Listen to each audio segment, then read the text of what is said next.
Good morning. I am Steve Weber. Welcome to the American Gumption Morning Show, broadcasting with my broadcast partner, Spirituality Gone Wild, and here on the American Gumption Facebook page and American Gumption YouTube channel. So welcome.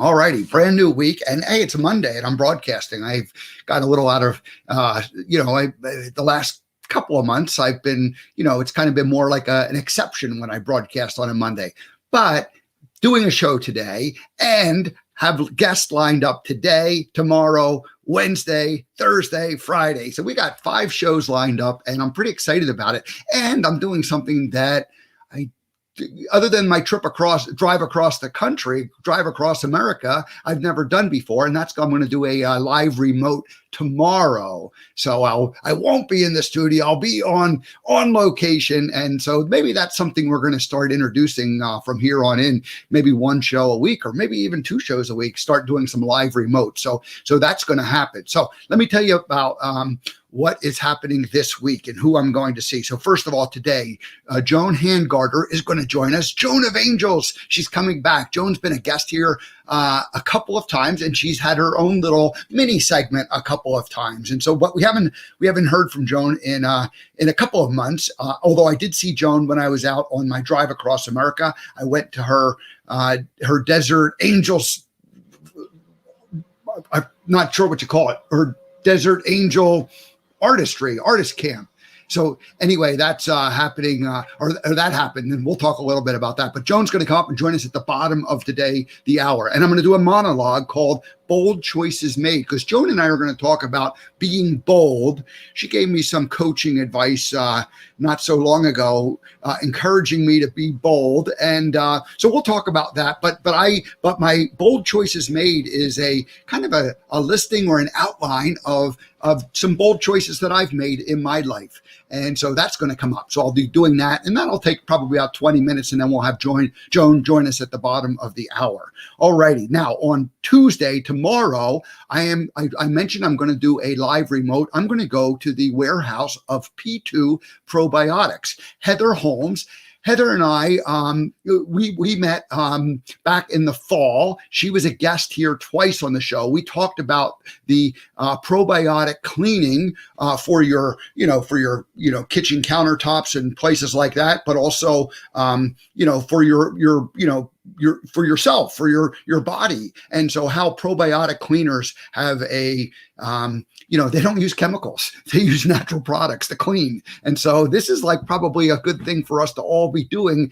especially in the era of, crazy germs and bacterias that we don't like and that make us sick. And so everything we can do from a natural way is the good. So anyway, I'm going to go to the warehouse. I'm going to do a live remote with Heather, and that's going to be tomorrow. So that's going to be exciting. All righty. Then Wednesday, Tamara Fleming is joining us. Tamara's been a guest once before.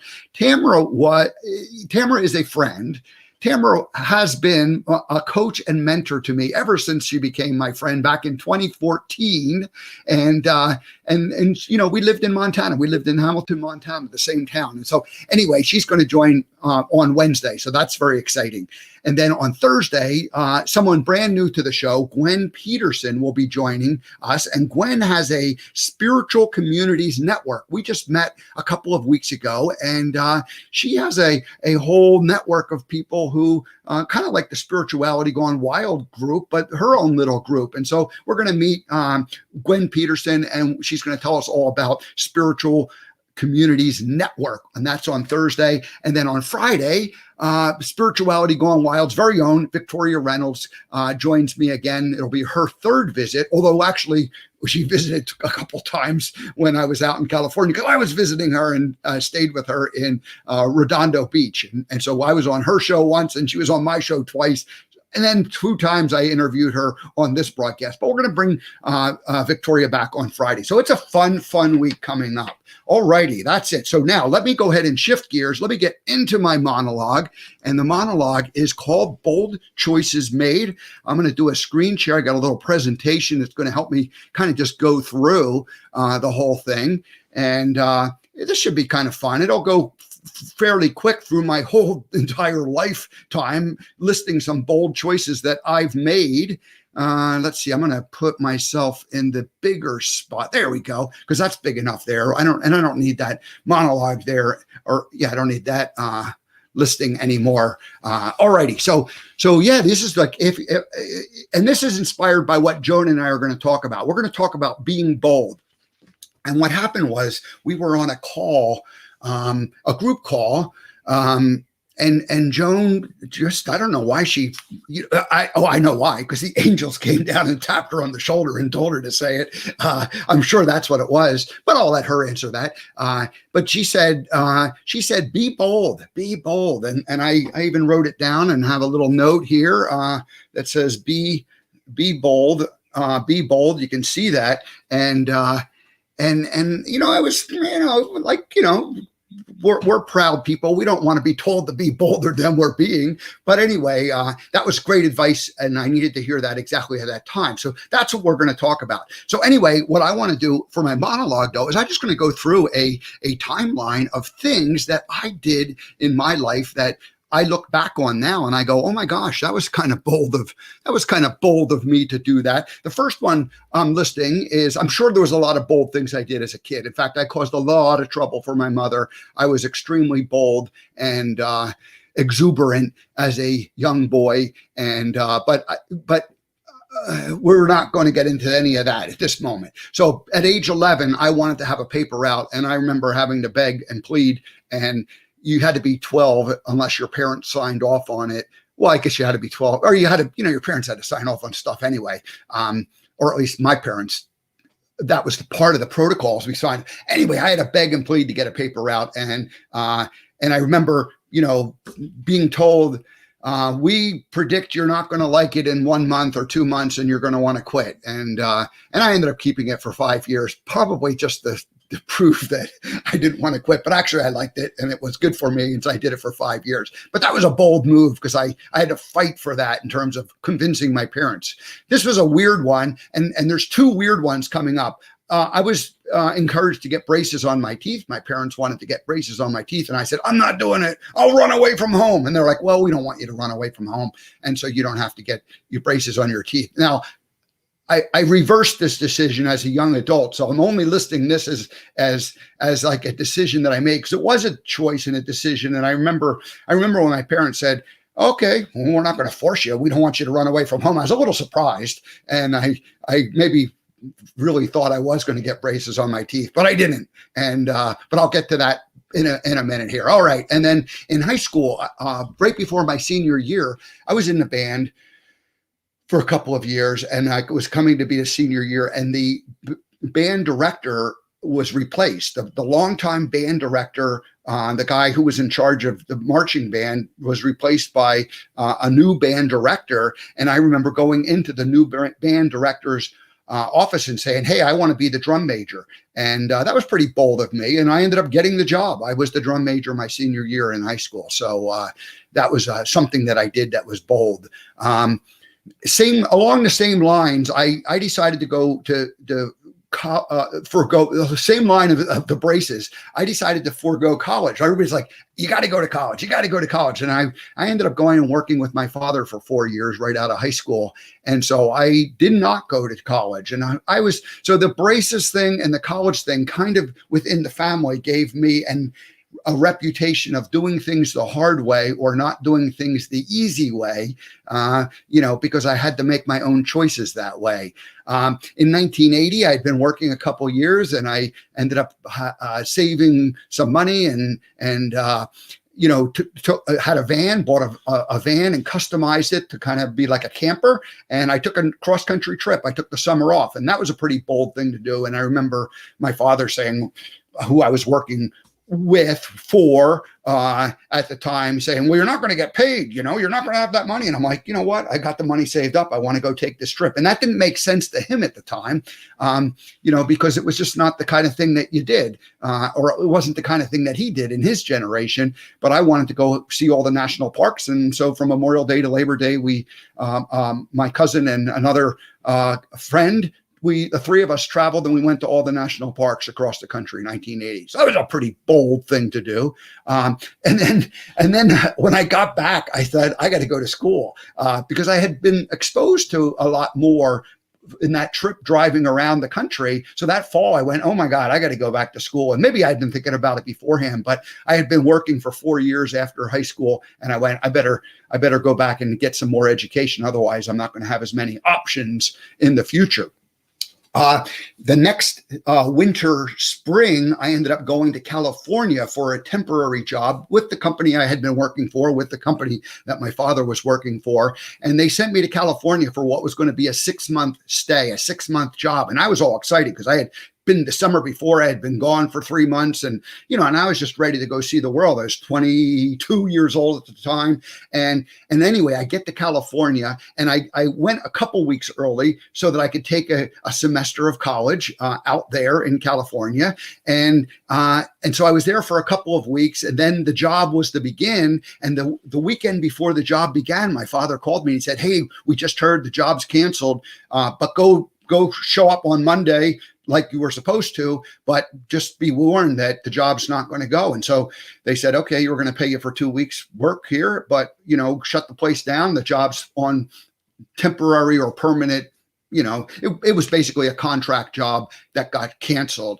And so anyway, I went, I'm going to stay in California. I'm not going back to Pennsylvania.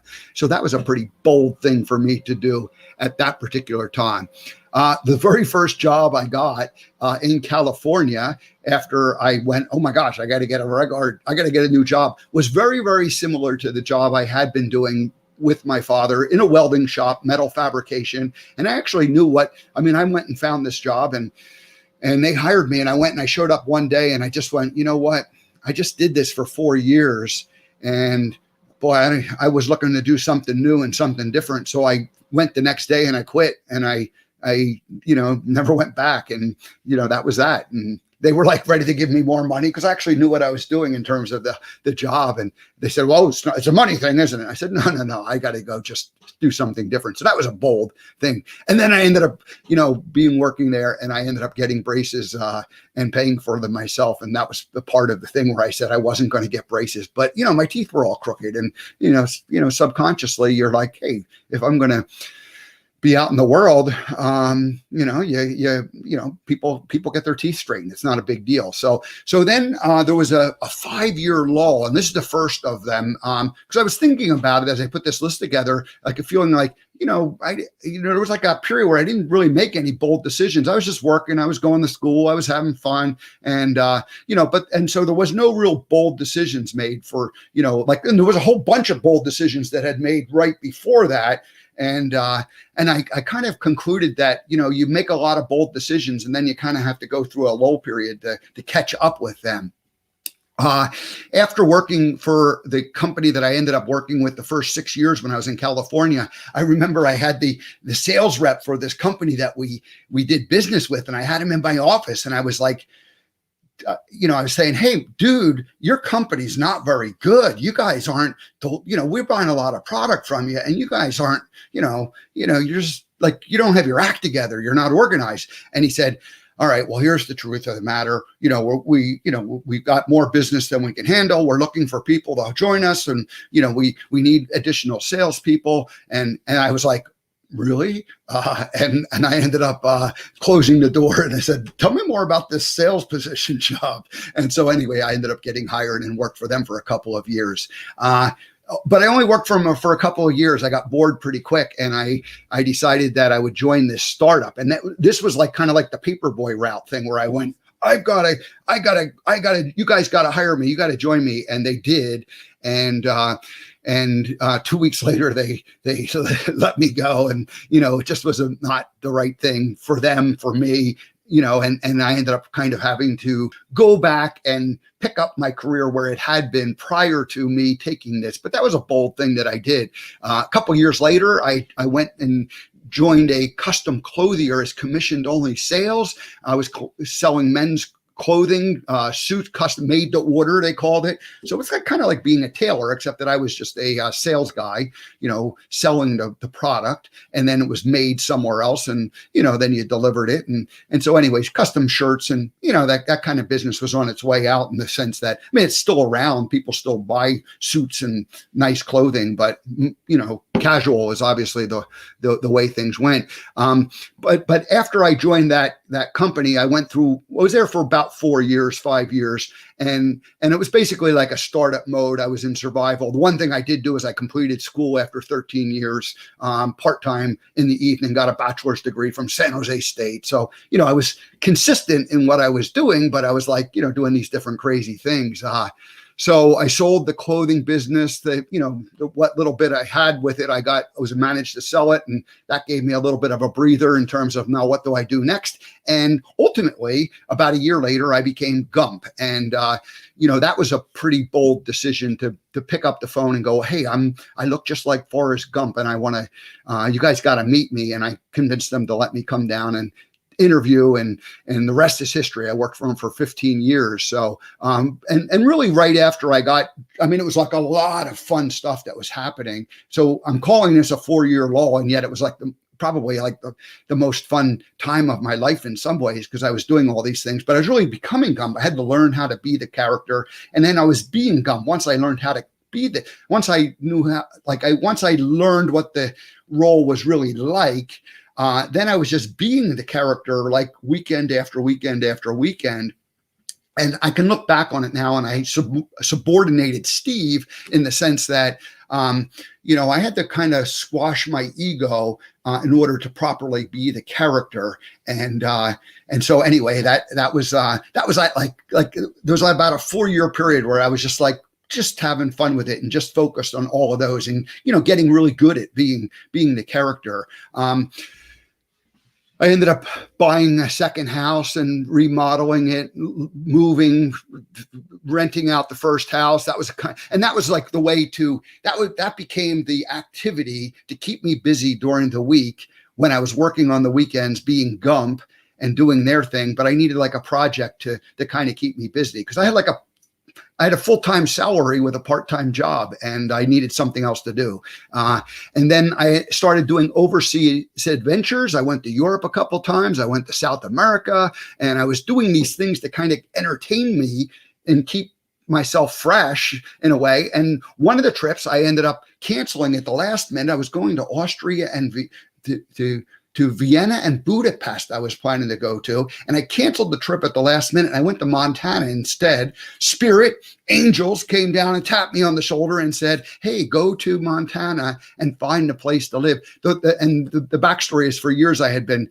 traveling around with Bubba Gump, and I was thinking, where do I want to live when I leave California? Because I felt like at that point I was going to leave California at some point or another. And suddenly I was like, I'm going to Montana. And I went there, and I ended up, buying a bunch of properties. I ended up buying 7 different properties in Montana over like a 3-year period. I decided in 2006 to move to Montana and start a speaking business, and that was going to be the transition out of the Gump time. So that was going to be my future. I was still working for Bubba Gump, but I was going to work part-time for him, and I did for another 5 years. But I ended up deciding I would move. Now, I didn't quite move there yet. Took a couple of years of kind of going back and forth before I finally got there. So it was 2008, the end of 2008, when I finally was living there. And that was another big step. And I'm going to say there's a 1-year lull, because once I got there, I didn't know what the heck I was going to do. It's like, I was like, now what do I do? Oh, the plan that I had isn't working. 2008, the real estate market crashed. I had 7 properties. I cut my income in half, and, I didn't have the cash flow to keep things going. So I was like, in kind of a panic situation during that 1-year lull. I was like, man, something has to change. I gotta figure out what's next. So I ended up taking a year of personal development work through Landmark Education, which I've talked about before. And that's the year of I called it the year of transformation, but I've just recently have switched it being my first year of awakening, and every year has been a year of transformation since then. But that was my first year of awakening, and there's been multiple years of awakening since then. I started writing a blog at the same time, deciding to do that. That was bold. You start out, you write blog post number 1, and a couple years later, you're up to 500 blog posts. And so that was a bold thing that I was doing for that, those next couple of years. And I also realized that I needed to sell everything I could, or put everything up for sale. I needed to try to get rid of stuff. And ultimately, I ended up keeping one property. And, that was, the real estate empire in Montana crumbled very, very quickly. And there you go. So there was from 2011 to 2014, I'm going to call it a lull, and yet there was things going on. Gumption principles were happening, the movie life lessons, all of that through those blog posts, through the writing, through the speaking.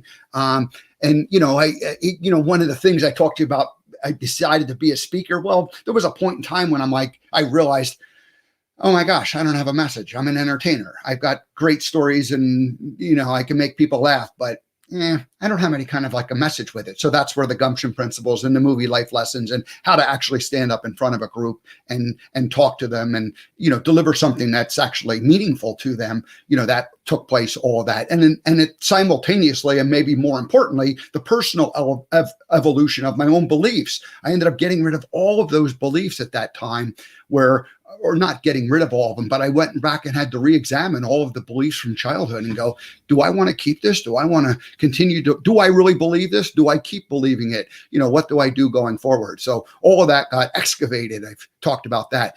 2015 time frame, maybe it was 2014, doesn't matter. My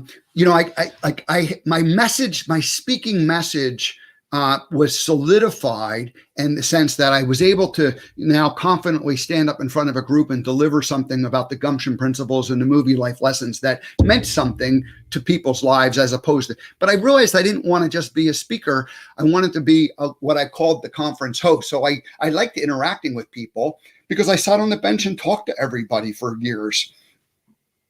And I didn't get to talk to anybody other than for an hour up in front on stage. So I decided that I wanted to be the conference host where I would work with people for a couple of days. So for the next several years, every time I got hired as a speaker, I would say, well, I want to be the conference host too. And they're like, well, what's that? And I'd explain it and they go, oh yeah, sure. Come along. How much does it cost? And I said, it's the same price. And so I ended up kind of just becoming this person who hung out and interacted with people the whole time. And so that was kind of the evolution of not just being a speaker, but being somebody who interacted a lot more with people, have conversations. The next phase of this growth in terms of my professional evolution became the brand ambassador. And that was you know what? I don't even want to just work for different organizations at different conferences. I want to actually represent a few primary companies and represent them on a long-term basis.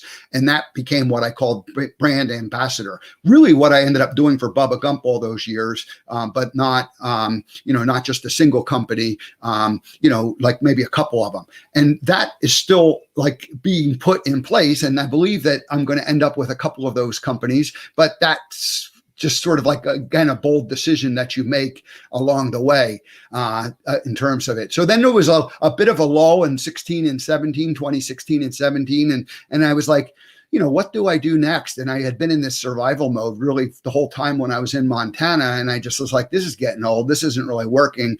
And I started opening up to the idea that, everything is an option. So in 2018, I ended up thinking I was going to go away for a couple of months and be part of this project. And I realized that in order to do that, I needed more flexibility in my life. And so I had a bunch of stuff that I had collected that was all part of the original Montana dream. And I thought, I got to get rid of it. I got to start selling off. So I started selling off the big stuff, and with the belief that I needed more flexibility. As that process started, I went, you know what? I don't even need to stay in Montana anymore. I still hadn't decided to leave, and I still didn't want to leave, but I started to think to myself, I don't need to stay here any longer. And then in early 2018, And then in mid 2018, I got rid of 2 major commitments that I had been involved with for a long time. And these weren't things. These weren't like stuff I was getting rid of. These were commitments. And one was with the Speakers Association, the Mountain West chapter. And I had been on, part of that organization for about 8 years, and I was doing different work for them. And it was like a wonderful professional organization to be part of. But I went, it's time to go. It's time to move on and, go to the next thing. And then the Brewfest, which was right in the little town of Hamilton, Montana, that summer, I after the Brewfest in July, I said, that's it. I'm done. Find somebody new to replace me. I've been here for 10 years. And so, it was, and I didn't know it at the time, but I was getting rid of these commitments so that, again, I had that flexibility to move forward and go into that next phase. I decided I wanted to travel. There's only 2 more slides here. We're going to wrap up. And I thought, I'm going to sell the rest of the stuff. I feel like it's time to go. And ultimately, that's what I did. I decided to leave Montana and then start American Gumption. So leaving Montana and American Gumption were essentially jointly made at the same time. I was like, okay, I'm going to leave, and American Gumption becomes the next phase of my life. And that was in the late spring of 2019. So what? Not even 2 years ago. And here we are. And there's been bold moves ever since then, but that's the story. So that's really all I'm going to talk about. I see Joan is here in the room there. Gosh, we haven't seen Joan in a while. Let's bring her to the stage. Joan of Angels. My goodness, Joan, how are you doing? Oh my God, it's so wonderful to see you, Steve. You are so brave, courageous, and bold. Wow, I love your history. Yeah, thank you. I want to talk about being bold, with you. And then I thought, well, let me just throw out some of the ideas and some of the reasons or some of the things that I've done that have allowed me to be bold over the years. And so that was that little bit of a history. And but before we get into that, hey, we haven't played your theme song in a while. Let's play the theme song and welcome you properly back to the show. Perfect. I love.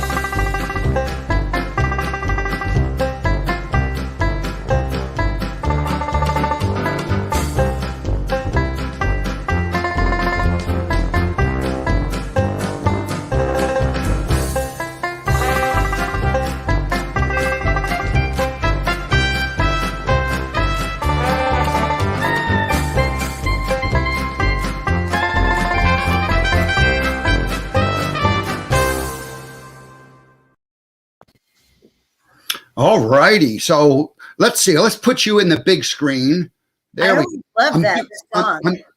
That song is fun. I haven't played it in a couple of months just because, things kind of always are changing. And, we started a little regular routine and then we got out of it. Oh, it looks like you're adjusting your lighting a little bit. I have to. I look like I'm on the other side of how we talk about I go into the other realms? I look like I'm on the other realms from the lighting this morning. Really weird. Is it still dark or is it the sun must be up at this point? Okay, Steve. And so in order to be on your show, and I adore you, at 5 o'clock, I have to be wide awake, perky. And it's like, I couldn't even remember why I was getting up that early. But I leaped out of bed and I'm really excited. And I look like I'm somehow in another dimension. So it's a good time to ask anything. All righty. Well, good. It's funny. I did the drive across America, and I came out to Palm Springs, and I met you and Dr. Sharon and Fleet, and so we and of course I was with Victoria and saw Debbie back in along the coast, and so I met all the West Coast people from Spirituality Gone Wild, and I suddenly realized that I had been asking people to wake up early in the morning, and I didn't necessarily like the fact that like doing a show at 7 o'clock in the morning is not easy, but I didn't know that because I was doing it from 10 o'clock back here on the East Coast.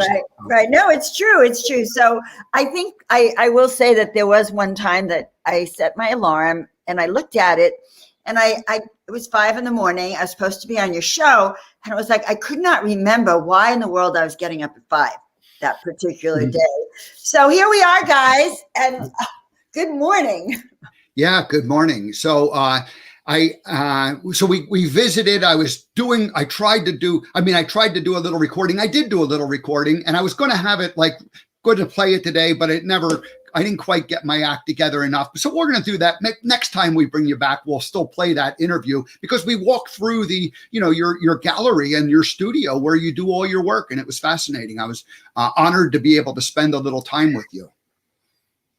That's amazing. I love having you here in person. It's really exciting it's just so exciting to have that ability to connect physically, even though Zoom and StreamYard does it all great. I had 3 main lessons, and I don't remember 2 and 3 at the moment, but I can, like, from my drive across America. But the number 1 lesson was Zoom good, face-to-face better. You know what? That's a good affirmation. Zoom good, face-to-face better. Yeah. No, it's, just, seeing where a person lives, their environment, their studio, it's just better. Zoom is very good. Zoom is good, but face-to-face is better. So there you go. I love it. And I agree. And I'm happy to be on the show this morning. I don't even mind getting up at 5 a.m. personally, now that I remember why I'm getting up. And I think I love your topic on brave, courageous, and bold. Yeah. We were on a call. There was a group of us, and I remember you said to me, be bold. And I didn't know why you were even telling me this, except that I do know, because like an angel tapped you on the shoulder and, you just, said something that was inspiring. And I was initially a little bit like, I feel like I lived my life pretty bold. And so I was like a little bit like,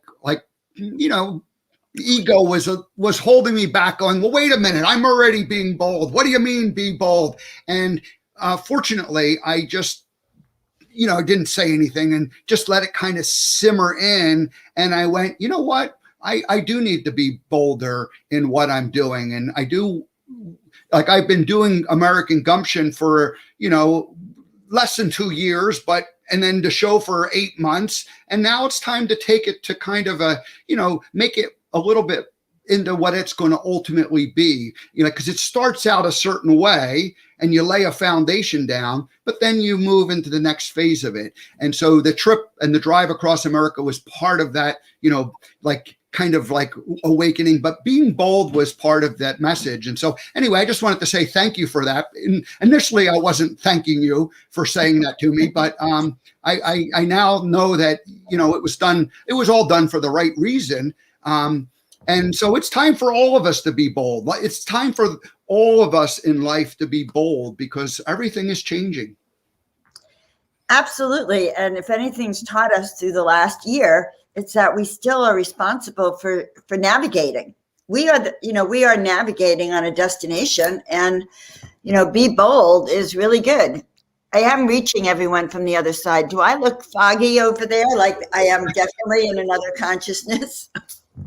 It's all right. It's like, you got the lights behind you and we can see some of the angel paintings and I think it's perfect. So perfect. Yeah. So this concept of bold, I think it's bold, Steve, to be on the show.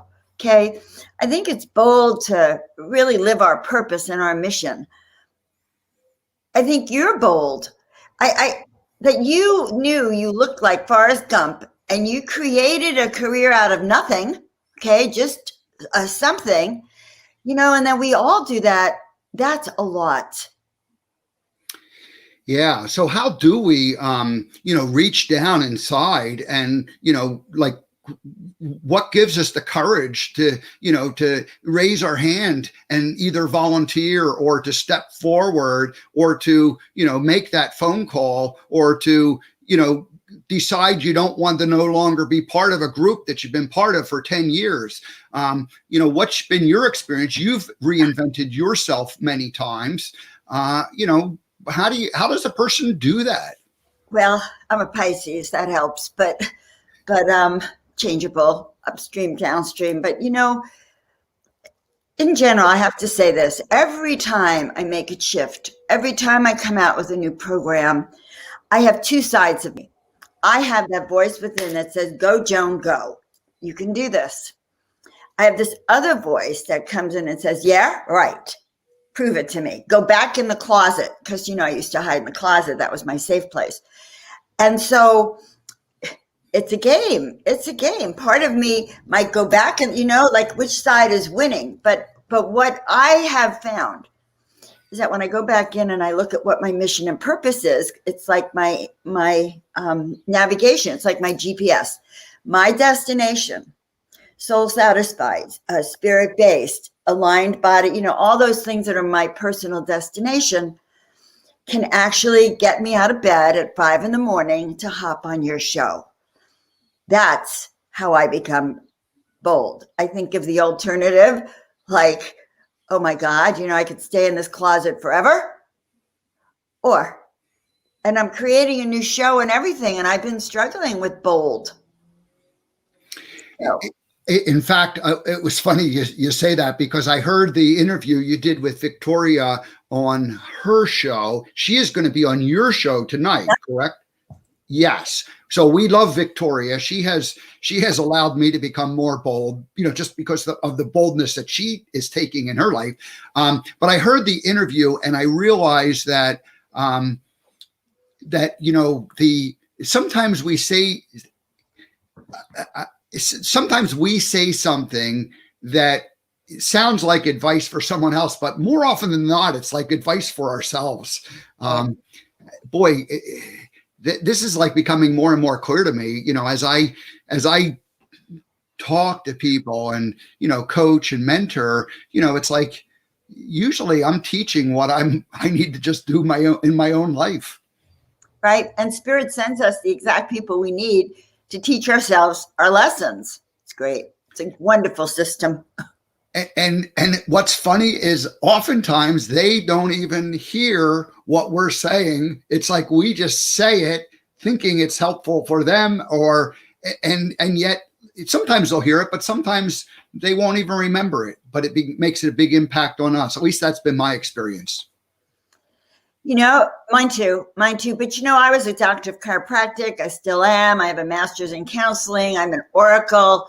So I kind of have this feeling I can always tell people what to do. It's like, it's a little bit too much probably for people, and then I get that reaction like, oh my God, she told me last night. I told a dear friend, if she wanted to achieve her dream, she has to give up her drinking. My friend, and it's very hard to say that to a friend that you love dearly, and you could get that reaction, but it was true. So true. It's like, do you lie to your friends?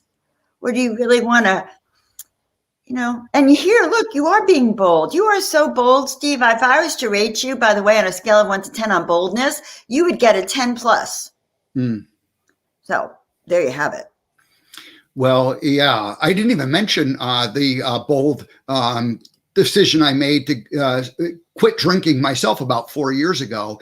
And it was funny that I can now look back on it and go, without that bold decision, I wouldn't be brave enough to do what I'm doing today, just because it was kind of holding me back. That was one of those things that, it was like a closet type of a thing where it was a safe place to go be, right? And kind of keep you from having to step beyond where you are today. So yeah, I got it.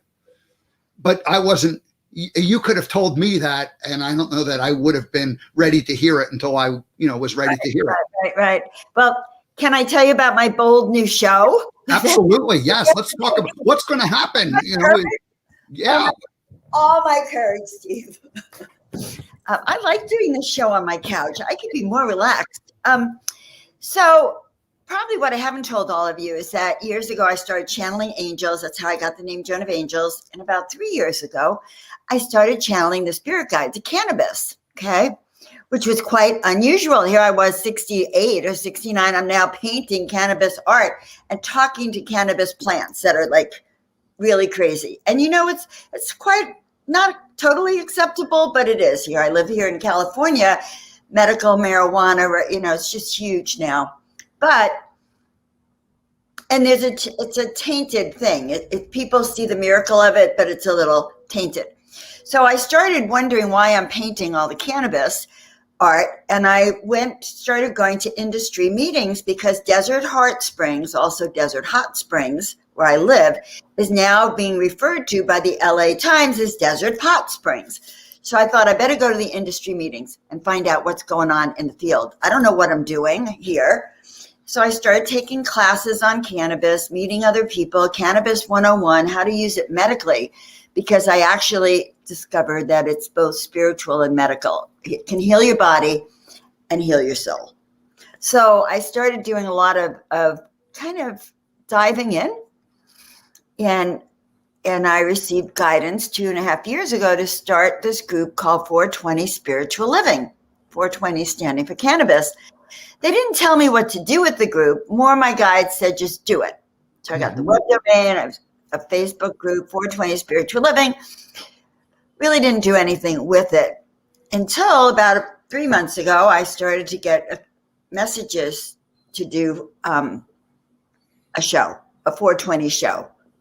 And they got really, really strong. Plus, I got invited to co-host a psychedelic conference and a cannabis conference. And I was the co-producer of the conference. So now I have a whole lot of people that I've now brought in as speakers. I have a roster. Yeah.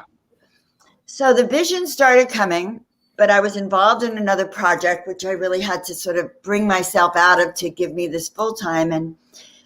And all sorts of things have happened, but here's the way the show is going to go. Okay. Right. My son helped me get a name for it, where it's a working title. It's called Uh-oh. So I'm torn between Soul Satisfied and Soul Satisfaction. How plant medicine can transform your life. And basically it's a tagline, how plant medicine and cannabis can transform your life, heal your body, mind, and spirit. And so I have a network, the Psychedelic Society is sponsoring me. I'm actually an official guest host on their psychedelic variety show. And today I have my first meeting with one of my potential guests. So I'm going to have on guests on the medical aspect of it, healing, cannabis and yoga, the spiritual aspect in particular. That's really one of my loves, is how it can help you raise your consciousness, heal your heart, and heal your body. So I guess that's the show. So will you still be doing is Miracle Angels show, the Joan of Angels show that you did, will that go away, or will it just be replaced, or how do you transition from one to the other, or do they blend? Okay, so that's great questions. So the Miracle Monday was a really hot show. For a few years, I had a huge audience. And then I changed it to the Miracle Makers Club, and I stopped doing all my readings on it. And I think the show kind of it just shifted in who it's reaching. And so this week, I started to really think about it. And tonight's really going to be more Miracle Monday. And I'm still going to keep a Monday Miracle show because I just love that aspect. So I'm going to be now 2 shows. I woke up a few months ago. I said, oh my God, I'm a broadcaster. I just want to broadcast. And so I hope, guys, I'd love your feedback on this show, like soul satisfied, soul satisfaction. Do you like those titles? So that's what I'm doing. And to me, that is brave, bold, and courageous. I'm a chiropractor. You don't see a lot of chiropractors talking about the medical uses of cannabis either. So I don't know. I think it's going to be a hot show. What do you think? I like it. I changed the name there, Miracle Monday and Soul Satisfaction. So if people want to comment on Soul Satisfaction, or what was the other name you said? Soul Satisfied.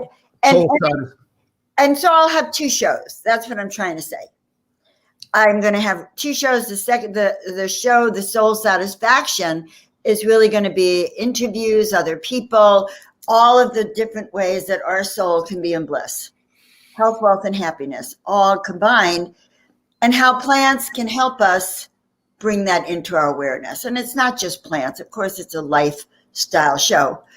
The other show is going to be all about miracles, miracle manifesting. Yeah. With your spirit. So I'm going to be 2 shows now. Great. So tell me, it's funny because our spirituality gone wild community is also continuously evolving and shifting and really finding where its where its core and message is. And so the idea of hemp or 420, tell me just a little bit more about that in terms of what do you think is going on in the world? Because you talked about the controversy, or the not controversy, what's the right word? Just is it mainstream or is it not mainstream? I guess that's maybe the way to ask. I'm going to answer it this way. Okay. Here's what I discovered. I ran this conference for 2 days. I was so fascinated. Do you know that thousands of years ago, even 100 years ago, 70 years ago, hemp and cannabis was in everything we did? It was in our clothing. It was in our food. It was in our sheets, our rope, our fabric, everything. Our bodies were infused with cannabis and hemp, both. And hemp is a form of cannabis without the psychedelic part. So it was and so our body systems, believe it or not, have a system called the endocannabinoid system, which is even larger and more important than your hormonal system. Who knew? Somehow, because our bodies were infused with it, not to get high, but for healing and wellness and everything, our bodies have a system that needs it. Now, that's a shock to know that your body actually, many of us are out of balance because you need that kind of balance in your body. So cannabis has been around for thousands and thousands and thousands of years for healing, for wellness, for spiritual growth, all of the religions. There's even evidence that Jesus and his crew smoked a little cannabis or used it in their tinctures. So it was not this disgraceful plant. That is Western society's take on, and in my studies, cannabis is consciousness raising. All of those psychedelics are consciousness raising. And I learned that great civilizations thrive when people use consciousness raising plants. They're not drugs, they're plants. Consciousness diminishes without the use of that when they repress. So when a society goes repressive, like we did, consciousness is stifled. Now there's an awakening in the Aquarian age of consciousness through plants. So that's what I wanted to give you a background. It's interesting. Something I didn't talk about in being bold was I smoked non-medical marijuana for what, like 12 years, from probably about the age of 17 to 29. Pretty much on a daily basis. And I ultimately decided that wasn't healthy. After getting rid of it for a few years, I replaced it with drinking beer and alcohol on a regular basis for the next 30 years. And then ultimately I decided that wasn't good. So I kind of get the consciousness. I mean, I liked the idea that my mind went places that my mind didn't go. When it allowed my mind to go places that it didn't just naturally want to go. I think I since have grown to the point where I can kind of allow my mind to go all different places, without that. But so I get that. I didn't understand the medical portions of it so well. I just thought I was kind of believing that the medical part was just a good excuse for people to walk around high and stoned all the time. And obviously that's not a good way to live your life. That's not what we want to encourage people to do, for sure. So anyway, I'm open-minded to the whole thing. I think it's great. I want to respond to that. Okay. Here's the thing. When you take it medically, it has nothing to do with taking it recreationally. Medically is doses you couldn't even believe on. You'd be flat on your face. You couldn't even do it. The issue is this. The government repressed all research until recently. The research is phenomenal.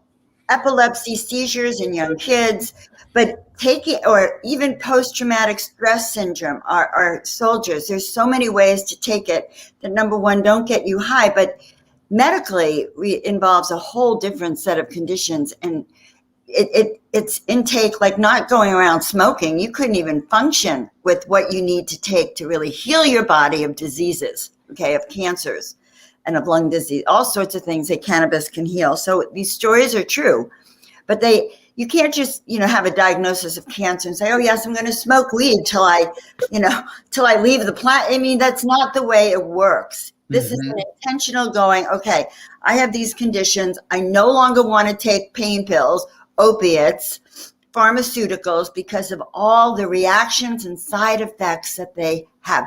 Remember, I'm a chiropractor. My whole life was, how do I use plants, herbs, and tinctures to heal my body? As opposed to pharmaceuticals, because plants and tinctures have no side effects or very little. And no one has ever died on cannabis. So on opiates for pain, yes, people can die on it. They get addicted. But you can learn to replace it, usually under good supervision and training, Steve. It's not like going and smoking, guys. And I hope you guys like this information. I don't see any feedback, but I'm really curious to get some comments back. But so it's not about getting stoned, Steve. It's about how to use things therapeutically to get the effects you want. If you want creativity, otherwise it could be a disaster for many people. Yeah. It's funny. The elephant in the room is that our society is addicted to pharmaceuticals. And we look at that as like an okay way of living. And I have decided a long time ago that, the pharmaceuticals are not a good long-term solution, and certainly not for any kind of regular chronic, ongoing usage. So if medical marijuana can, in a natural way, provide healing, there's been, you talked a little bit about it. I don't have the I don't have the exact ideas, but if for 2,000 years, if Christ and his disciples were, if it was part of their life, this has been going along in native cultures and in healings for years and, for centuries and centuries. So. You're so right, Steve. So, what we don't know is that iatrogenic or medically induced side effects of medication cause hundreds of thousands of deaths every year. Hundreds of thousands. Plus, the medical model for the pharmaceutical companies is guess this, repeat business. So you're on a pharmaceutical for blood pressure, you're going to be on it for the rest of your life, and you're going to be taking new medication for the side effects you get. Okay. Yeah. So once, like I'm 72, when people my age start doing pharmaceuticals, they go downhill and their skin change. You can tell. My doctor can't, I go in their office, they go, Joan, you are one of the only patients that look radiant. Yeah, because I don't take your crap. I go there for my diagnoses so I can get all the blood tests, whatever, just to navigate my own wellness. So guys, that's my life's work, is to help you get well from the inside out, body, mind, and spirit. And yes, get you off of the pharmaceuticals, because that actually change, unless it's a life-threatening. I'm not going to say, I have certainly had to use the medical, but plants align with your body. All sorts of plants. I have a cabinet full of tinctures that I take as opposed to taking pharmaceuticals. Yeah. So there's a belief in Western society that like MDs, doctors, pharmaceuticals, good, and natural healing, is like considered a little bit kooky or a little bit, out there in terms of it. I'm not saying that my own belief. I'm completely believing that the natural healers are the way to go. But how do we shift this? How do we turn this around? So it's worse than that, Steve. They've just started arresting doctors who talk about how to build up your own immune system. Yeah. In the Midwest, a chiropractor was just arrested because he suggested that his patients take zinc, C, and a few other immune boosting supplements to build up their immune system. He's being arrested. So you have to understand the medical model in the early 1900s with the Rockefeller Foundation decided to promote Western medicine, which is only pharmaceuticals and surgery, basically. And their thing, I've seen it as a chiropractor for the last almost 100 years, is try to drive out any other form of healing so you don't know about it. Now they're going after homeopathy. They go after herbs, tinctures, vitamins. It doesn't matter. They're actually prosecuting people. And hundreds of thousands of doctors have been banned from YouTube, Facebook, and Twitter for talking about alternative medicine. So now you ask me, how come? Well, number one, 95% of the people read the media that's only talking about the pharmaceutical way, and they're dismissing the other information. You guys are not getting true information about wellness and health. All you're getting is information how you could take a drug to suppress your symptoms and have the symptoms for the rest of your life. Yeah. Period. I didn't even know I'd get so passionate. At the begin, 1 year ago, at the beginning of our, the pandemic, there were doctors who were offering alternative views, different than what the CDC was saying. And those people have all essentially been shadow banned and made to disappear. And so we don't know what they're saying, because it's being suppressed by, by the platforms and by, the people who want to control the narrative. So I think long term, we don't have enough time to go into this too much deeper. The show's coming to an end, but we'll have you back again. But gosh, it really feels like there's truth, and then there's like propaganda. So, and where are we at? We got a lot of what I'm hearing sounds like propaganda, and when I hear things that sort of sound like truth, they sort of disappear without ever being heard from again. So it's a very strange time we're living in. Learn to trust your own intuition. Yeah. And do things that connect you with your own inner voice. Otherwise, you cannot make sense of today's life. Absolutely, you can't. So let's wrap up on the idea of intuition and angels and angel guides. And I'm going to tell one short little story, because after I saw you in the desert in the end of March, I ended up going to Boulder, and I had a session with Angie LaRue in her Crystal Sanctum, and she was calling in her angel guides, and I called in. I asked my angel guides to join with Angie's during this little prayer that was happening, and Angie said that she could see all of my angel guides start to clap, and she was kind of overcome with emotion, and all of my angel guides were, because I've been ignoring my angels. And you went to Colorado to get Boulder, didn't you? Yeah, I did. You got Boulder in Boulder. I got Boulder in Boulder, yes. I got Boulder in the desert, but I got Boulder in Boulder for sure. So, wow. Yeah. Well, my angels talked to you, obviously, but you got Boulder in the desert. This was a great show this morning. So fun topics I didn't even expect to go into. But bold is listening to your inner voice and acting on that. And Steve, you're such an example of that. And I am too, guys.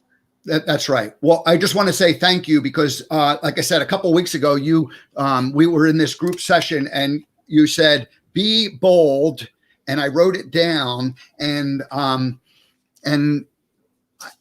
have been bold. I knew that. So that was the ego part of me didn't want to necessarily hear that, but I did need to be reminded to continue to be bold and to continue to live a bold life, because otherwise you live in fear.